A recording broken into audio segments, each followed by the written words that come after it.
Here's a $1 million question, though, that everybody's trying to get to the bottom of. Why did he leave Colorado? You got people in the comments saying stuff like this. Smart decision, young man. And another person stated, we leaving. You know what he's talking about here. He's making fun of Dion saying we coming.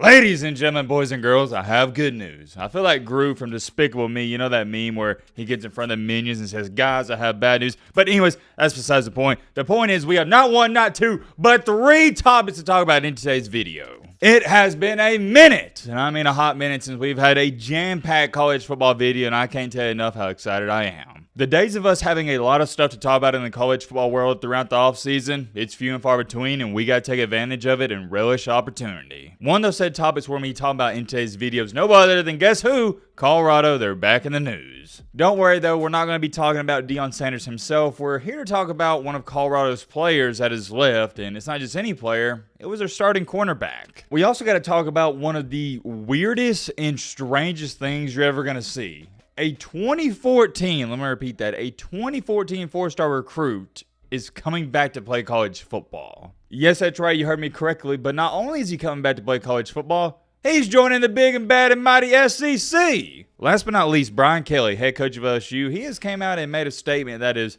pretty interesting, if you gotta ask me. Hope you guys are having a great day. If not, hope this video can make it a little bit better. And by the way, I got those in there. Hope each and every single one of you, you're staying safe, because there's been a lot of tornadoes these past couple of days. A lot of severe weather's been going on, stuff like that. It's always fascinated me as a child, and I believe today, Tennessee and Kentucky, they're supposed to get some bad storms. Stay safe out there. Sit back, relax, get you a popcorn, get you a snack, get your favorite meal you like to eat and watch a video, because trust me, I do the same thing. But alright, man, blah, blah, shut the crap up. Now, further ado, let's get into it. Alright, first things first. Where do we want to start with this? You know what? Let's start off with this Brian Kelly quote situation, whatever you want to call it, and we'll get it out the way. I actually had somebody send this to me on Twitter, and by the way, if there's anything you think is worthy of being in a video, just tag it to me on Twitter. More times than not, we'll talk about it. Recently, Brian Kelly said this in regards of the NIL and recruiting. Quote unquote, we are not in the market of buying players. Somebody in the comments said this is a very odd statement. Even before NIL, LSU was buying players. Why on earth would they stop now? Going back to his quote here, though, I will say it is slightly taken out of context. I saw this entire interview, and the point Brian Kelly was making is, yeah, we're not just going to go out here and just buy our way to the top. We want to develop guys. I can't show you the video because it's copyrighted, or at least I think it is. I'm not even going to try to take a chance on it. It's not worth it. However, at the end of his interview, he did state, if you just want to come to LSU and you're trying to get paid, then no, this is the wrong school for you. Kelly stated it's never been about paying players to come to LSU. However, if you are one of the top dogs, yes, it is most certainly a benefit to get some NIL money. I've said this since day one with NIL, whether people believe it or not, your top tier teams like Alabama and Georgia, they will not, let me repeat this, they will not buy players because they know they don't have to. I knew Alabama and Georgia weren't for sure, but now I guess I can add LSU to that list. It's as simple as this. If you're really good, you're one of the top teams, and I don't mean you had a really good year. I mean you've been a top team for 10 years. You don't have to buy players because your school and your program is going to sell itself. People know if they go to Georgia, more than likely they're going to be a first-round pick and make $20 million. The whole point in buying players, buying these 5-star recruits, is to have an advantage in recruiting. When you're on the level of an Alabama or Georgia, you don't need any advantages. I could talk about the NIL and buying players for no joke the next 15 minutes, but let's get to move on to our second topic. That is no other than former, and I'm just going to show it to you right here, former Major League Baseball player Monte Harrison, I believe I'm saying that correctly, has committed to Arkansas football. Now, I ain't going to hold you. When I first saw this on Twitter, I actually had a couple people send this to me. Shout out to y'all. I had to do a double take. You ever read something on your phone, then you scroll past and you're like, wait a minute. What did I just read? What did I just see? And you got to scroll back up to it. That's what I did. Former MLB player Monte Harrison has committed to Arkansas football. What? What made it even more confusing is, as you see right here, Harrison was a 4-star wide receiver recruit in the 2014 class. So what's up, brother? Need to enter the workforce. Yeah, at this point, this dude doing anything but trying to get a job. So what's up? Reminds me of Gator Hill and Bill played that high school football game. Let's take a look at this article. I haven't even looked at it. Okay, originally committed to Nebraska in the class of 2014, Harrison was drafted by the Milwaukee Brewers that year in the second round. He eventually made it to the big leagues in 2020 with the Miami Marlins. Congratulations to him for that. That's a pretty hard thing to do. It's hard to get out of that farm system they got there, playing 2 seasons with the team. He also played for the Los Angeles Angels in 2022. Through that season, Harrison had a 176 batting average. Sheesh, that is bad. 2 home runs and 6 RBIs as an outfielder. He spent the majority of his career in the minor leagues. The 28-year-old, okay, so he's 28. I thought he was in his early 30s. Also held offers from Michigan State, Missouri, Indiana, and Kansas, among others, when he was a recruit a decade ago. He was the number 5 overall prospect in the state, the number 50 wide receiver in the class, and the number 277th overall prospect in the class. During his senior year of high school, Harrison showcased why he was one of the best prospects in the area. He finished with 60 catches for over 1,000 yards, 13 touchdowns, 198 rushing yards, and 12 rushing touchdowns. He even threw a touchdown. Okay, that's all fine and dandy, but on a real deal serious note here, I have a question. How did this come to fruition? I'm going to assume that Sam Pittman didn't reach out to this guy and Arkansas wasn't actively recruiting him, and there's no way. Therefore, only one other scenario could have happened here. Monte Harrison himself, he's the one who is reaching out to Arkansas and all these other schools and colleges. But still, how does that even work? Like, how did he have these guys' numbers? I don't know. I would just love to know how this went down. I don't mean this as disrespect, and I don't want to come off this way. I don't know who this guy is. I've never heard of him. But I say that to say this.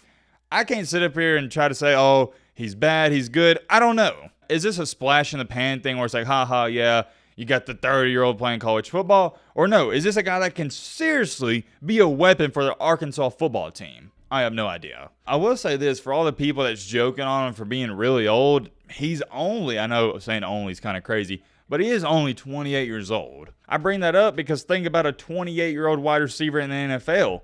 We consider that their prime. If this guy's in shape, he's ready to go, and he's really athletic, I don't understand why it wouldn't work out. My gut's telling me to pump the brakes, though, and let's not overreact too much, because the one thing I'm thinking about is he's got to be rusty. It's going to take him, in my humble opinion, at bare minimum, unless he's some freaking nature, a year of playing football to get up to game speed. Let me know in the comment section how y'all feel about this. Are y'all mad at this? Are you opposed to it? Because remember, this is a guy who did play professional baseball. Me personally, I'm not worked up about it or opposed to it too much, just due to the fact I don't think he's going to make that big of an impact. If he goes out here next year, though, and he's looking like White Randy from 7th grade PE class, and he has 1,500 receiving yards and 20 touchdowns, yeah, that's a different conversation for a different day. Here's my final take on all of this.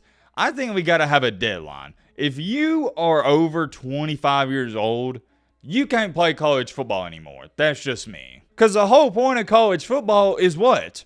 It's college young men and kids going at it. Well, this guy, he's not a young man. No, he's a man. He's not a kid anymore. I also feel like if you make it to the major leagues, you shouldn't be allowed to come back and play college football. That doesn't make sense either. You went from one sport to which you were playing against grown men, and now you're going back to a sport where you're going to be playing 18 and 19-year-olds. It's kind of like, all right, buddy, what are we doing here? I think the age cutoff should be anywhere from 25, 26 to 27 years old. I tell you what, though, that's an interesting topic. I have never seen something like that ever in my many years of covering this sport. Moving along here, though, to the main topic, the main encore, the main reason you clicked onto this video. What in the world is going on with Colorado?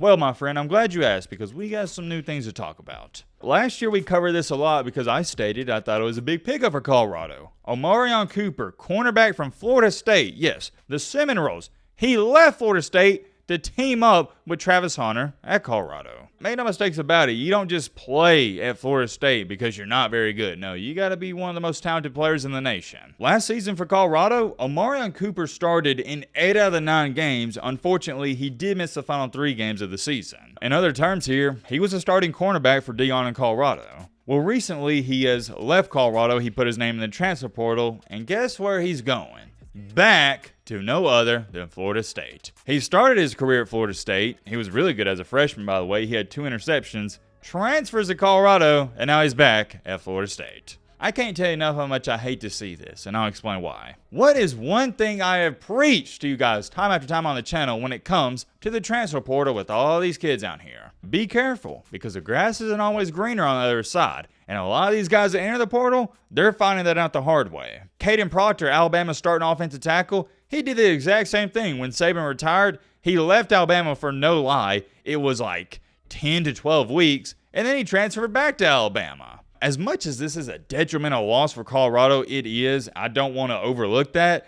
This is more so about Amarion Cooper. Buddy, my man, you essentially wasted an entire year of your life and football career going to Colorado. You're now back to square one, where if you would have stuck it out of Florida State, your career, who knows, you might have been in the NFL draft by now. Now he's got to get caught back up to speed on things, and I'm sure it's not going to be difficult, but the whole point is you shouldn't have left in the first place. You got people in the comments saying stuff like this: smart decision, young man. And another person stated, we leaving. You know what he's talking about here. He's making fun of Deion saying we coming. Dude saw how bad Colorado was and realized Florida State wasn't that bad, LOL. This is also a huge pickup for Florida State because I love this Amarion Cooper kid. I love his game. I love everything he's about. Here's a $1 million question, though, that everybody's trying to get to the bottom of. Why did he leave Colorado? If I had to go on a limb here to answer that, I'd say there's more than likely multiple different reasons. Reason number one, like we already harped on, he realized the grass isn't greener on the other side, and he liked it better at Florida State, so he's going back. Reason number two is, and you got to throw us out here, last year Florida State, they went 12-1. Yeah, they got clobbered by Georgia, but outside of that, they had a really good season.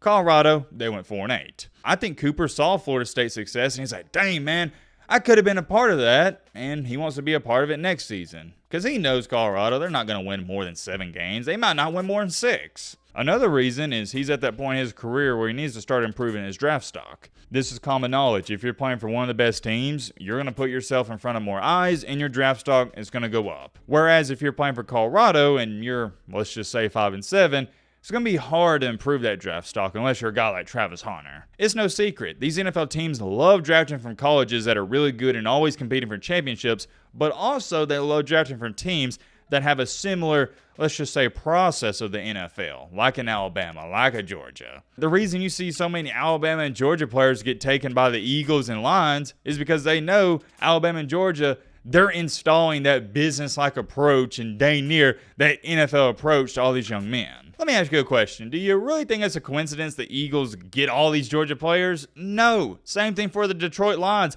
They've picked an Alabama player in the first round the past 3 to 4 years. When you get a Georgia or Alabama football player, it's going to be an easy transition over for them to the NFL. And actually, now that I think about it, I remember Alabama players have came out and stated it's easier in the NFL. They were harder on them at Bama. Getting a little sidetracked here, getting back on track. If I had to throw a blind dart, I'd say Amarion Cooper, he wants to play for a better team that's going to put him in a better position to get drafted higher. Let me know what y'all think about this. As to why he even left Florida State in the first place, it's head-scratching, mind-boggling. Let me know your thoughts down below. But